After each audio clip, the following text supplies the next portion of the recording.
Hello, friends. We're back with another episode of the Pursuit of Scrappiness podcast. Before we jump in, quick reminder, subscribe to us in your favorite podcast feed, Spotify or Apple Podcasts. You'll find over 70 in-depth interviews there with unicorn founders, VCs, and other very interesting and knowledgeable people. My name is Yanis Epps, as always, and I'm here with my co-host, Uldis Tarakans. Hi, sir. And this is a special episode for us. We're co-hosting together with our friend, Dean Ramos from Arca Capital. Hey, Dean, how are you today? I'm great, Yanis. Hello, everyone. Again, my name is Dean Ramos. I'm a former fund manager and technology analyst, now researching capital markets and writing on strategy, geopolitics, and change at arcacapital.com and on the Substack platform. I want to thank the Pursuit of Scrappiness team for letting me in on what I think will be an extremely interesting and very timely conversation with David Zinsner, Executive Vice President and CFO of Intel Corporation. Dave joined Intel as CFO in January 2022 after 3 stops as CFO at memory maker Micron, Analog Devices, and Intersil, with a stopover as president of Affirmed Networks in between all that.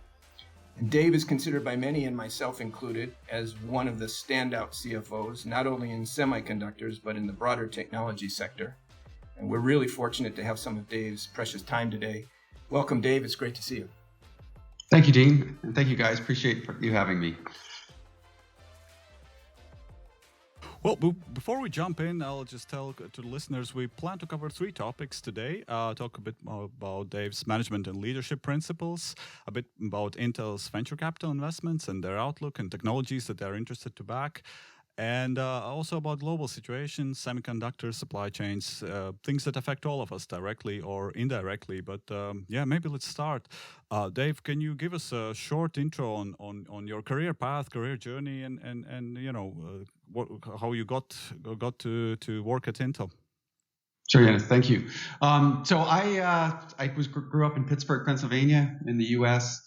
I spent my entire upbringing in one house. Had a very kind of Midwestern upbringing, and went to college in Pittsburgh too, Carnegie Mellon. And so I was looking at the major that I wanted to look at, and I ended up majoring in industrial management. Thought I was going to go into some manufacturing company. Recession hit. I ended up in banking. I spent a few years in banking, but always wanted to go to a place where I was making something. And so after a few years, I went to Vanderbilt for my master's, and then it was try to find a manufacturing company. I ended up at a company called Harris, which was at that time was more diversified than it is today. It's part of Harris L3 now, or L3 Harris, I think it's called. So it's more defense oriented at this point, but it was in comms. It had a semiconductor business. It had a office products business. I spent a couple of years in treasury, a year doing international finance, but always I wanted to get to the CFO ranks, and I was just frustrated that at 29 years old I wasn't getting that. So anyway, at one point, it's crazy. I know, CFO at 29, no? It's a little dumb.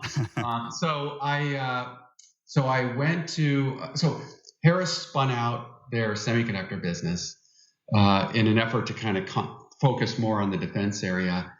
And so they were spinning this out, and no one wanted to go with the semiconductor business. Didn't make any money. It was considered like if you went off to the semiconductor business, you really had done something wrong at Harris, quite honestly. But it was private equity was buying it, and I thought, I want to take a risk. I want to try it out. And so I started actually as the treasurer, and then a year later I took the controller job. And then a few years later, I took the CFO job. So actually, I wasn't CFO until 36, but still, young and really didn't know what I was doing probably. But in that time frame that I was working, not as the CFO, but working in this treasurer controller role essentially for the private equity firm. They were doing all kinds of things, spinning out, buying companies, restructuring, reducing expenses. I learned a ton, and I was at the front lines in those days, and I was doing everything. And one weekend I came in at 9 a.m. in the morning, and I didn't leave until 9 p.m. on Sunday. I worked straight through the weekend so we could do some transaction that they wanted to do. Everything had to be done ASAP, and I have to say it was that whole activity around transformation really kind of set the stage for my entire career then after that, where every company and everything I did was all about they needed somebody to help drive transformation, to drive improvements, to shift around the portfolio or grow into a market or reduce expenses, and that's everything after that I did. So as Dean was saying, I mean, I then went to Analog Devices. They needed a transformation. I did that over the 8-year period I was there. I went off to a startup. Didn't really love that. Spent about a year there, but then went to Micron. Micron was in the midst of a transformation, trying to become a bigger, a stronger player in the memory semiconductor space. We did a lot to improve that business. And like around the beginning of this year, like late last year, I was like, wow, I've done all the things I wanted to do at Micron. Now I'm feeling like this is on autopilot, and I'm just not a mail it in kind of person. So Intel reached out. We are undergoing a huge transformation to bring the company back up to prominence. It's lost a lot of its luster in the last couple of years, and so now I'm doing it again. I think my brand is really, trying to recreate and transform companies to drive increased shareholder value. So that's what I'm here at Intel doing. Well, I mean, big part of your job is leadership and management, and it would be just interesting to hear from your experience. What are the key philosophies or principles that you think have helped you to be successful in what you have done so far? Yeah, so good question. Number one, and I see this being a challenge at some times for other CFOs is over communicating across every stakeholder at the company or outside of the company, shareholders, the finance team, the broader company, the leadership team, really over communicating what I'm thinking, what I'm doing, and why I'm doing it. I think oftentimes, particularly when new people come into leadership roles, they're kind of shot out of a cannon, and they're not really helping the rest of the organization understand what the end game is. And so they feel very like they're taking shots basically at people, which is not the goal, right? The goal is let's make the company better. These are the things that I think will make the company better. Let me explain why that is. And so like at Intel, right off the bat, in addition to just over communicating with the leadership team, I started sending out weekly communication to the finance team. This is what's going on. This is what I'm doing. This is what I'm thinking. For the finance senior staff, I communicated to them every week. This is what the senior team is thinking. This is where they're going. That was not happening before. And I see this every time I've come to a new company. I've seen this same issue. I go out and meet in departments that have nothing to do with me, individuals, departments, group meetings within those teams to let them know what I'm thinking and to get feedback on what they're seeing. That also, traditionally was not happening. I think CFOs generally think they're supposed to be in a corner office, with a bunch of data, and they just make decisions based on that data and never tell anybody what's going on. The other thing that I do at the company, and I did this at Micron, I'm doing this at Intel, is every quarter after earnings, I have a separate call. Normally the CEO gets up and he talks about the company, and the CFO might have 2 minutes of opportunity to discuss what's going on. For me, I feel like I got to talk to every individual in the company. So I have a webcast, not too dissimilar to this, where anybody that wants to learn about what happened in the earnings call, why we did invested, why we cut expenses in some place, why the stock went down, all those things I communicate with them. And then lastly, as Dean knows, I spend a lot of time, reaching out to investors. And I think some people look at speaking to investors as a one-way street. I'm supposed to pitch a story and that's it. But for me, I feel like there's as much benefit listening to the investors' feedback to me and bringing that back to the company. They see a lot of things that we don't necessarily see. They talk to all our customers. They talk to all our competitors. They know things that we might be in a kind of a false sense of what's going on. And so I always take all that information back. I always ask at the end of meetings, hey, what do you think? What's your kind of feedback? And I think sometimes investors are kind of, well, why are you asking? But anyway, then they start opening up, and then I bring that back and bring that insight back to the company. So that's kind of my style and approach. It's a bit more inclusive than I think some CFOs. I feel like it's better to partner with the team and align ourselves rather than just throw out edicts of what needs to be done. Actually, you touched an interesting angle. A lot of executives, they will find themselves switching companies, and you have done it multiple times. And it's also, the first, usually 6, 9, 12 months are super, stressful as well as critical. You seem to have done it multiple times successfully. Any kind of other advice when you come in a new role, new organization, what to, maybe look out and pay attention to and definitely do? Yeah, well, one thing I definitely do, and I think sometimes there's an expectation that I should come in and just start launching into things to change and make decisions. Yeah. And there are a few of those things that, need to get done in the first 12 months. But I think most of what I feel I should do in the first 12 months is listen and learn. What works at one company doesn't necessarily work at another company. Cultures are different. That some things have been tried, that haven't worked out long ago. And so I spend a lot of time really getting up to speed. There's a CFO that I know, she's now retired. And she had this line that the first year CFOs are generally pretty worthless. The second year they're starting they're getting as much or giving as much as they're getting. And then by the third year, they're actually starting to really add value. And I have moved around enough to realize that actually is actually a pretty accurate assessment. The first year is all about, getting up to speed. And, despite the fact that all these companies generally have been semiconductor companies, it's still a lot different every time you go to a new company in terms of the products. And every company has their own vocabulary that you got to learn. It's almost entirely, 5-letter acronyms of this and that. And so just even getting the alphabet soup of what the heck they're talking about over time is pretty difficult. But again, I listen and learn the first year, and sometimes I'd say people, even CEOs are frustrated with that process because they want to see more outcome the first year, I think, in a lot of cases. But I found that if I do that, the second and third year are pretty good in terms of, what the end result is, in terms of my input to what's going on at the company. I was about to ask you, you mentioned that you've been through a couple of transformations, and I guess, people are now looking at you as expert in that.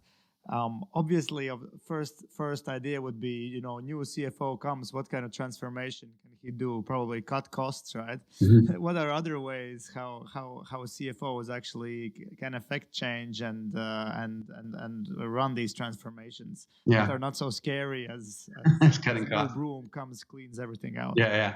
And over time, the P&L improves for sure, but it isn't always about restructurings and cutting costs.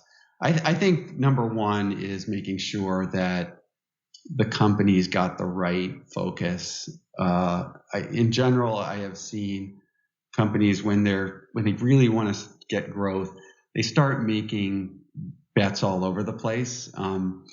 And ADI is a perfect case study in this because they have thousands and thousands of products. It goes to over 100,000 customers. So it's very, very diversified. And so you can easily find yourself doing 200 more projects than you need to, just because, it's just we have 100,000 projects, we should add a couple hundred more. And yet when you Pareto it, usually it's the 80-20 rule. 20% of them end up with 80% of the success every year.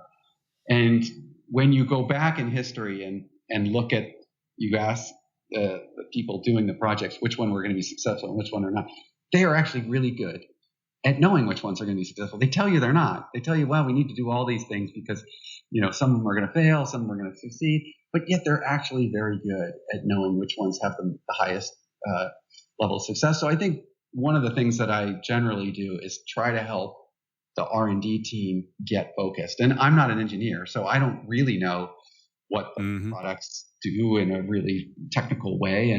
And I don't know how they add value to the customer, but I know they know. And so it's kind of creating that forcing function to make them really scrutinize what it is that they're doing and whether they really do have good ROIs, return on investments, at the end of the day. So that's a number one or two thing I always go into a company thinking about. The other thing that I almost always understand in these situations is over time, companies get a little bit lazy in terms of their sense of discipline and urgency around operating manufacturing. And they tend, initially they tighten the investments. They're very cautious because they don't have a lot of capital. Then they start doing well, and the cash flow starts running in, and then they start spending, in the gold-plated version of everything, which is an analogy. It's like everything is the thing with the most bells and whistles. And you ask, did you need all 50 of those bells? No, but just in case we might need it, we did it. Now when money was tight, they would have said, well, we don't need all those. We only need the first 20 bells and whistles on there. And so I always find that when you start to push manufacturing on, a real kind of discipline around how they're utilizing their assets, what they're investing in, how efficient the processes are, you find a lot of opportunity to improve the P&L. And then lastly, the other thing I like to do is I believe in this notion of zone to win. I don't know if you're familiar with it. You kind of put your investments in 4 quadrants basically, and there's the bottom left quadrant is, everyone has a different name to it. We call it moonshots. Things that are like, really out there, but could eventually become, really big. I believe in moonshots. I believe we got to have investments in every one of the buckets. Core investments in growth areas, very venture-oriented investments in these moonshots. And I kind of take the buckets of R&D and we allocate it to each one of those sections. And then you don't touch, any of those. It's like if there's 100 million going into moonshots, you keep the 100 million in moonshots. And even when you want to, rationalize the rest of your R&D, you don't touch that. Now you constantly screen those moonshots, and you should cut them when they look like they're not going anywhere. But you always want to have some forward-looking things to affect growth over the long term. You've been in your role in different companies, but CFO role for a while. Question wanted to ask: on day one, when you held that role, what are the things you kind of wished you would know, or what are the things that you have learned while working in the same more or less function, but like over time and over experience? What are some kind of learnings? Yeah, so this is such a good question because I often think about this, back to this, like, I got to be CFO and I'm in my 30s. It's, I deserve it. I should get it. And then, of course, you get it and, you have no idea what you're doing and you think you did. You go, oh, yeah, this job is easy. I understand it. And I remember very shortly after I started as the CFO of Intersil, I went on the road to Europe, actually. It was my first set of meetings with investors one-on-one. And I was getting these questions and there was a sell side analyst that followed along with me. And I think 30% of the time he had to answer the question because I had no idea. I was like, wow, I never even thought about that question. There was even like a question about, have you launched this product or something? And I didn't even know whether we had launched the product. I hadn't even paid attention to it. So I would say, number one is, everybody has had experiences in certain aspects of finance. If you're a finance professional, kind of working your way up to CFO, but generally speaking, there is something you might have had investor relations experience, but you might not have had accounting experience, or you might not have had operations finance experience. And that's okay, because nobody's going to have everything when they come into a new role. I would say the most important thing is to understand quickly what those are. What are the areas that you actually aren't that strong at, and then hire great people. Make sure you have the great people in those roles to support you. I've learned over time that it's very hard for a CFO to do everything well. And so the best thing you can do is make sure that there are other people that do it extremely well on your staff to make sure that you're supported. And generally speaking, I found that investor relations is one of those ones where it can always use support. And so I always try to find an expert. At Intel, we just hired a couple of weeks ago this guy John Pitzer, who spent like 25 years as a semiconductor analyst for Credit Suisse, like running all the semiconductor analysis. So I don't pretend to know everything going on in the minds of investors. I get somebody that really has done that year in, year out for a long time. That to me is the number one thing I think coming in. And then, it's not too dissimilar to what I said about just coming into a new company. Spend more time listening than talking initially, and, for actually a good amount of time. And I probably thought, my job was to, take shots at everybody's spending and so forth when I first came into the Intersil role. But I've learned over time that actually, you don't know that much, to be honest with you, and it's best to sit back and listen first. Many of the people that are senior in their roles at companies do have a really good sense of, how things should work out. And you're there to augment them and help them and create a little friction in the system so, they can't waste money or what have you, but generally rely on them to know what they're doing. I have one question, Dave, about, you had mentioned transformation several times in terms of what you look for and what you've sort of signed up for in some of the in all the situations that you've had leadership roles. Could you kind of take us through just quickly your due diligence framework for that? Because when you look at a situation that's going to need transforming, if you will, and you're going to be responsible for managing some of that change, there is a decision point that you need to make between solvable problems and not solvable problems at a company. How do you kind of make that decision that it's a go for you or not a go for you?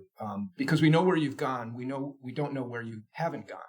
Right? And so I'm just sort of curious about how you make that calculus in your head. And by the way, I have not gone to places that have actually worked out. And so, I'm not perfect at figuring out which places not to go or to go.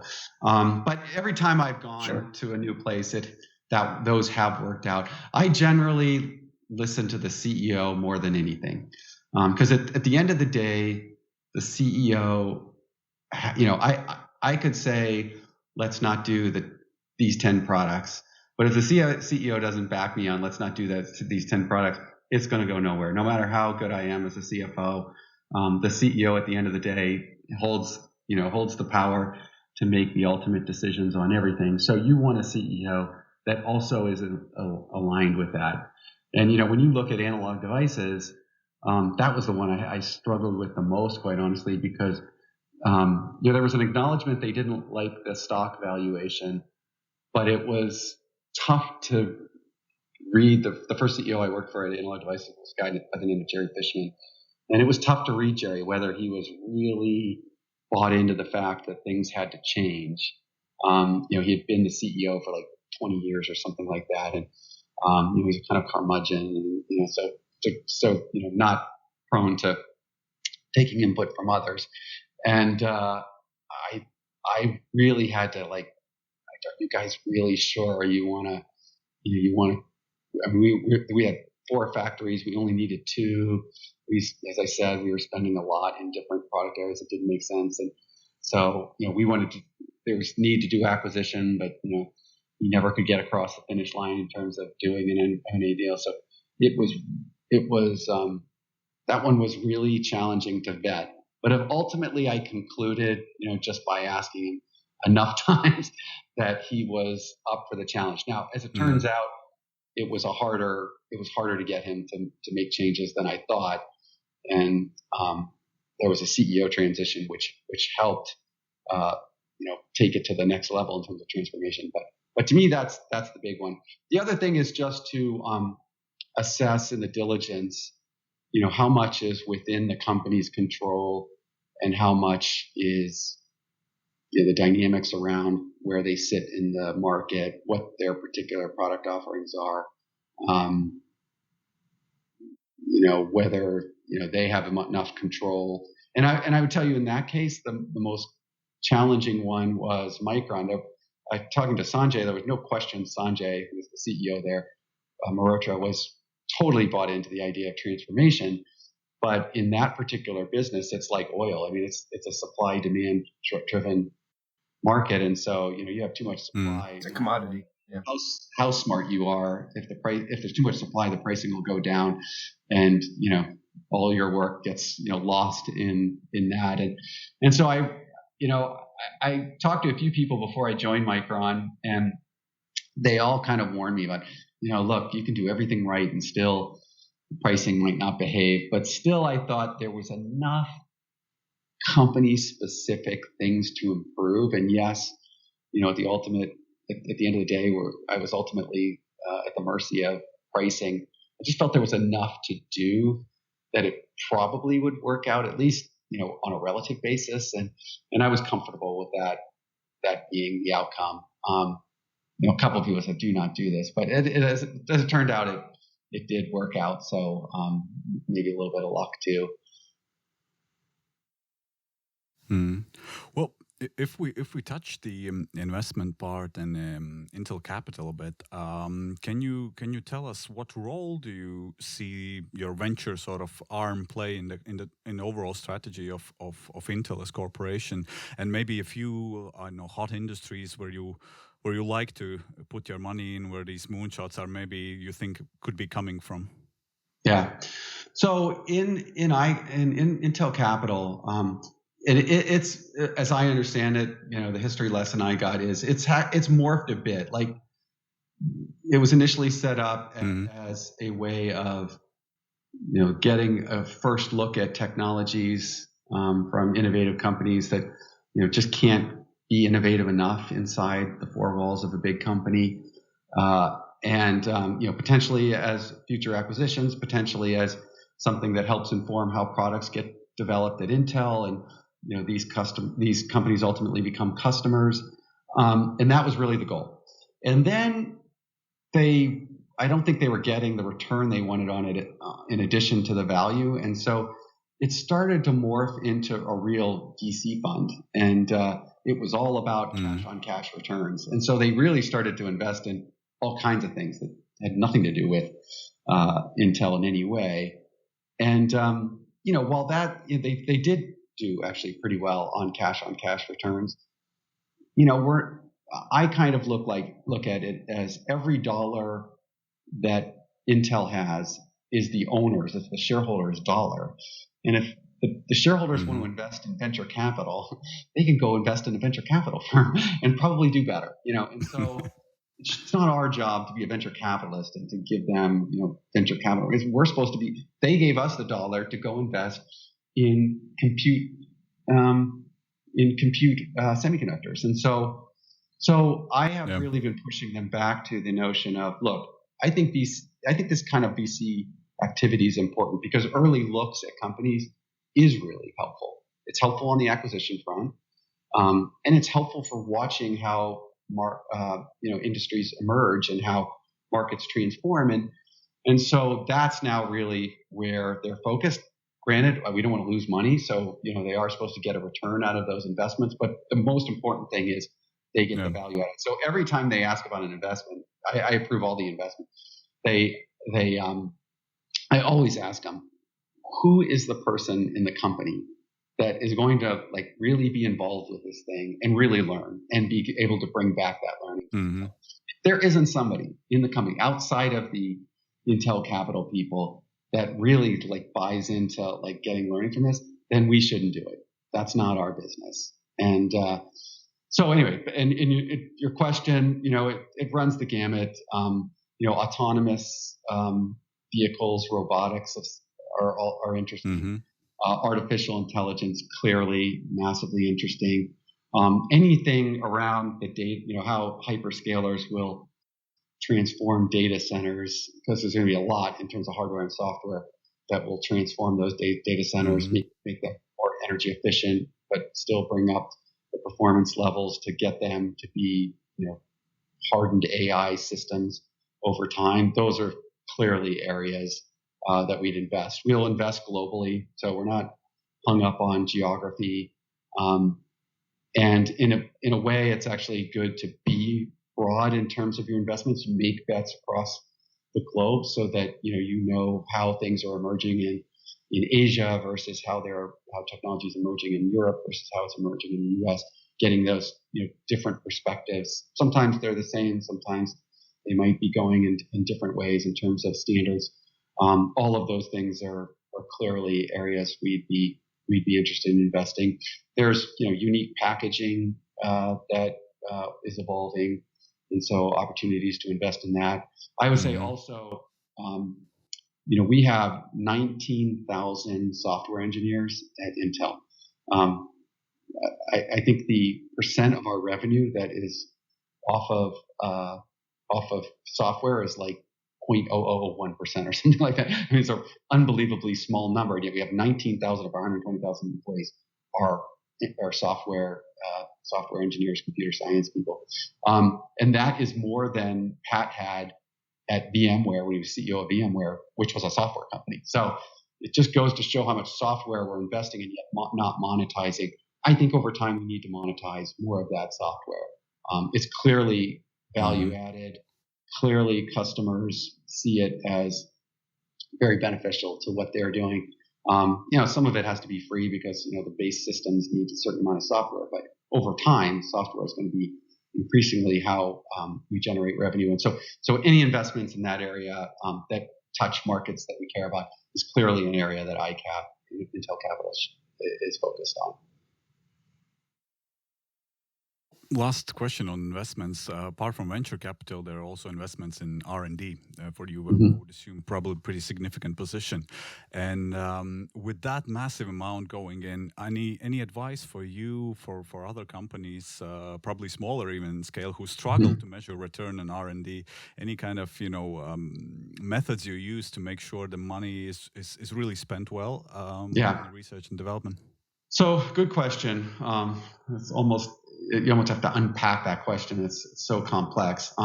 First and foremost, I think that a good process that looks at R&D projects on a stage gate basis. In other words, it got from A to B, and then a reflection as to whether it's working out, then B to C, and then another reflection to decide whether to fund it again is a good method. We should always be, I think a lot of times R&D projects, you put money into it, and then you kind of wait for it to come out the other end. And, if it fails, you go, okay, well, why did it fail? And then 9 times out of 10, when you do the kind of post-mortem on it, you see, well, about 2 months in, it started to have these challenges, and then we had to put more money in to fix the challenge. There were very early indicators that there was going to be a problem. I think oftentimes those aren't measured, and even at Intel haven't traditionally been measured very well. And so putting in a good process, we're actually doing that right now, putting a process that really establishes stage gates for development project is definitely important. When you look at a venture capital firm, they never put out the next dollar. They give them a little bit of funding. Then you come back, you show them what you got, and then they put the money in if they believe that it continues to have good opportunity. And I think, when you get to be a big company, that discipline should not go away. So that to me, regardless of what size you are, that clearly should be something that is key. I think the other thing, obviously, is to make sure that there is focus, that, you put guardrails, because, engineers, if you're working in a company that has engineering, they love all kinds of projects, and rightly so. They're engineers. I mean, that's the way they're wired. They love to tinker. I've got a guy that works on my house, and he was an electrical engineer. And I tell my wife, whatever you do, don't mention that something else is bothering you, because he goes right to that thing. He can't help it. He's got to go and dismantle the whole thing. No, you were supposed to work on that. Yeah, but you mentioned this, and I wanted to see how it worked. And so the guy's got like 8 things dismantled in our house because that's the way he's wired. He wants to take things apart and rebuild them. And so I think making sure that you've established guardrails of certain investments are okay. Anything outside of those guardrails, you got to stay away from. Focus on the things that we need to get done. I think that helps in terms of maximizing the ROI. As I've already intimated, postmortems, in my opinion, are super important. Looking back at every project you did, the good ones and the bad ones, and analyzing why things didn't work is incredibly helpful and informative to the future of what you're doing. And then also, which is at the front end of this thing, is just making sure you've got a good business plan. The engineers understand what the value drivers of the product have to be, and make sure that they're focused on hitting those value drivers. Oftentimes I see that, somehow the communication between the business people that are meeting with customers and the engineers, somewhere it falls apart what is required by the customer. And then the product comes out and it missed a spec. And, they said, oh yeah, I mean, we were optimizing for these 3 things. We didn't optimize for the 4th thing. Turns out the 4th thing was the most important thing for the customer. So you needed to optimize it. Otherwise it's worthless to them. Yeah. And I see that breakdown all the time. So making sure that there's good connection between the business unit and their plan and what the engineers are going to develop, I think is super, super important. Dave, you mentioned early that Intel had sort of lost its way, or maybe its leadership position, and that's a whole other discussion about leading edge technology and all that kind of thing. But if you do the post-mortem on that, if we agree that there's been some loss of position there, if you do the post-mortem, what are the factors that you identify that led to that? Is it agility or lack of agility? Is it lack of focus? Is it a combination? Or when you kind of unpack that and distill it down, what do you think what was the issue there? And then that will lead to what you're working on, obviously. Yeah, I think number one issue was in semiconductors, there's a process. It's like the recipe of the underlying technology, and then there are the products that get developed. The chips that everyone sees. That recipe evolves. Every 12 to 18 months, everything gets smaller. The performance improves, and you got to stay on the path of hitting those recipes every 18, 24 months. As it got to this point, where it was really small, which in semiconductor terminology is 10 nanometers, Intel got enamored with kind of a process they had been using, a recipe they had been using. And there was a new tool that was invented by a company called ASML, and which was based in Europe. And they had a new way of manufacturing that was just a totally different approach, but really changed the game in terms of your ability to go and get smaller and smaller. I mean, we're now at like microscopic, subatomic levels, basically, in terms of the manufacturing, and you needed a new technology to be able to do that. And Intel decided that they didn't want to go there, and that they would just kind of continue on the path of the old method of manufacturing. That turned out to be a huge mistake, because when they got to this 10 nanometer process, they actually needed those tools, and there's just no way to do it, and it just put them back. And in technology companies, once you aren't the leader, you start to lag, it becomes fairly problematic for you. Everything is uncompetitive relative to what is needed. And even if you have significant positions with customers, at the end of the day, customers have to sell products that their customers value and meet their needs. And if you're not doing it and somebody else is doing it, they're going to go to the other person. No question about it. So that was one big misstep. I think the other thing that they did, and this may be a management lesson, is Intel very early on, they might have invented even this notion of objectives and key results. Everybody, there would be this like view of what the company is doing, and then cascaded to, in our case, 120,000 people. Everybody would have objectives and key results for the year that, met what the company's goals were for the year in some form or fashion. And of course, everybody's in a different place within the organization. They all have different objectives, but they all relate to that. For whatever reason, Intel just gave it up. No objectives for the year in written form, no evaluation, no consistent reviews of how people are doing relative to what they're supposed to be doing to meet the company's needs. I don't know why they decided to get rid of them, but it was a mistake because everybody lost the muscle of what they're in it for in terms of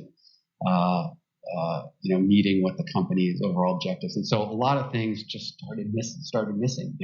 So on top of not having the most advanced recipe, now people don't know what they need to get done for the year, and they start missing what they're supposed to get done. Products start to slip out, and that just makes it even worse. Now you're even worse in your situation in terms of your relative performance to competitors, and now customers even go farther towards other competitors for products relative to Intel. So I think there are a lot of other smaller things that didn't go well and what have you, but I think all of those we would have overcome. I think there are things that every company kind of deals with, but those two things, one being was cultural in my mind, and one is just a very significant decision in terms of technology that once they went down that path was very difficult to reverse. And that got us to where we are. Dean, you want to take over with the... Yeah, I guess I wanted to transition a little bit to some, I guess, broader questions that relate to technology and semiconductors. I think one of the things I think we've all realized in the last 6 months or year is the sort of economic security aspect of access and ownership of not only energy sources, but technology, and specifically semiconductors, as kind of the raw input into compute, right? That drives sort of everything. You guys are one of the, if you look at your level of R&D, you look at your level of capital spending, you're one of the global leaders in technology production. If you look at your patent count, I mean, you guys are one of the leaders in that. But the world itself is actually changing. So, it's sort of a broad question, but how does the management team at Intel think about some of the changes that have happened in the last year or so? Your CEO was at the State of the Union address. I mean, that doesn't normally happen. I'm not a big State of the Union aficionado, but he was there and he was singled out and as someone investing, back in the U.S., but kind of maybe talk about strategically how things have changed and what that means for the way you're going to be operating and deploying capital and resources sort of going forward. Yeah. So, if you look at the evolution of semiconductors, almost all of it was manufactured in the U.S. Originally. And as, cost of labor became, more a factor, the scale increased, everyone looked for an opportunity to be more cost efficient. And so slowly all of the manufacturing, 80% of the manufacturing of semiconductors migrated over to Asia. And that, that's natural. You want to try to find the most advantageous way to build products because you want those products to be as inexpensive as possible to give, so everybody that is buying an electronic device or, any company that's creating an infrastructure to meet customer demand can do it in the most cost efficient way. That's economics. That's what you want. But what has, I think, what we've kind of seen as a result of that is when you concentrate manufacturing in one location, it's very susceptible to any things that happen in that one location. So any sort of geopolitical challenges, any sort of climate issues that happen, how people how companies or countries deal with the pandemic and the influence on that has on manufacturing, can all be pretty big shocks to the system. And now pretty much anything with an on-off switch has some amount of semiconductors in it. The amount of semiconductors now in a car are hundreds of dollars of semiconductors, which of course wasn't the case. If you go back 10 years ago. So, I think all of a sudden these shocks would happen, and it just devastated the supply chain. And you saw this in terms of automakers, their inability to manufacture cars, shortages of certain electronic products persisting. A lot of semiconductors go into defense systems, and suddenly that's now at risk. A lot of semiconductors in infrastructure systems, how the power grids and energy systems work, how our cell phones operate, not only the cell phone itself, but also the networks. So, that's a huge problem if there can be a shock to one region and suddenly nobody can get anything out of that region to produce their end products. And so I think Pat has been, somewhat of a champion on this and saying, hey, we need a more diversified manufacturing supply chain in semiconductors, or otherwise this is going to continue to happen. It might not be a pandemic next time, but it'll be something, a typhoon, what have you. So we need more balance in the supply chain. And so he's really was pushing this notion in both the U.S. and Europe that we need to do this. In addition, I think he just likes the idea that the U.S. can come back to more prominence in semiconductors. We lost our competitive edge there, and the way semiconductors are manufactured now, fairly automated manufacturing facilities. There's an opportunity to be more competitive relative to Asia competitors manufacturing wafers, and so that was another key element of this. Now, there's still an advantage in terms of labor cost in Asia, and there's pretty significant government support in Asia as it relates to these. So in order for that to really come to fruition, you need government incentives to kind of co-investment in these fabs between government, public, and private, because they're so expensive. I mean, it's like $15 billion. I think we'll spend like $25 billion plus just in Ohio to build out that manufacturing footprint. So, that can't be done by a company. It just wouldn't be cost effective to be able to do that just entirely with one company's investment. So he has been really championing this idea that the government and companies can come together, co-invest, and that's good for the country. That's good for the people of the regions where we're putting facilities in. And ultimately, that's good for the supply chains of electronics. And so, President Biden supports this idea, and so there's a bill going through the U.S. that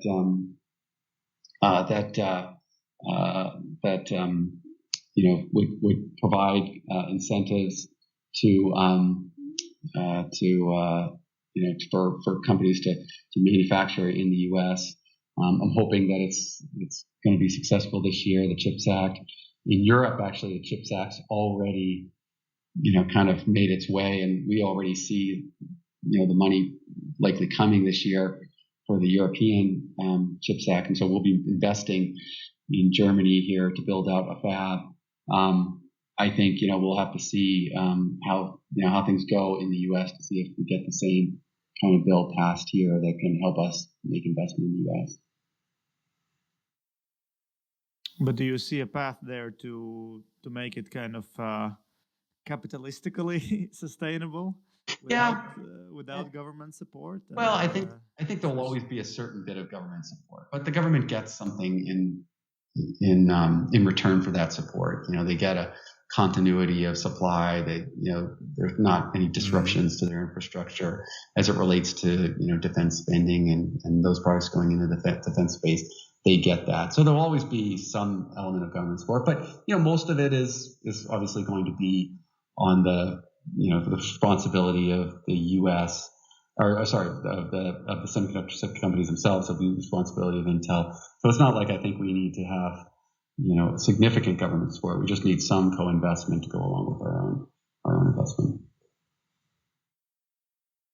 Well, I guess it's also not exactly free market if China, for example, is subsidizing and in huge amounts. Then if you want to just go free markets, then you're just going to be out of the game. So. Yeah, I mean that's true, and it's not just China. I think every country in Asia that has semiconductor manufacturing, provides some amount of support to their semiconductor manufacturing companies. So I think it is part of playing in the game. If you want to have some indigenous semiconductor manufacturing, wafer manufacturing, you have to play that same game. Yeah, well, it has become basically the new oil, right? Or the new railways, the ultimate infrastructure, the most critical infrastructure. Well, one question, kind of follow-up question to that is, I mean, your Intel is still, maintaining the development of a foundry business and wanting to be successful in that business, right? Mm-hmm. And if you look at the foundry leader, they're mm-hmm. sitting in Taiwan, mm-hmm. and there have been increasingly, I'll kind of term them interesting but belligerent comments from some Chinese entities about what China should do with Taiwan. We all kind of know what they want to do. But I guess my question is, as it relates to Intel, do you think that actually over time is helpful for you in the foundry business, in the sense that customers may want to diversify their exposure to various sources of production? And if they deem one particular source to be more risky than mm-hmm. others, they might diversify the sources and give you an opening. Am I overplaying that or overstating that potential advantage or helpful situation? Well, I think maybe said this way, I think every company wants more than one source if they can. Everything that we procure, we want multiple sources because it gives you some ability to negotiate pricing you want to be able to flex one direction or the other depending on the circumstances. And so I think there needs to be more supply from multiple sources versus heavily concentrated at one company in terms of wafers. And so we talk to a lot of customers. They're all very interested in working with Intel on the foundry side. There's no question they want another source. And the advantage of having something perhaps in the U.S., I think helps them in terms of de-risking their supply chain. So that clearly is the motivation for them to want to do it.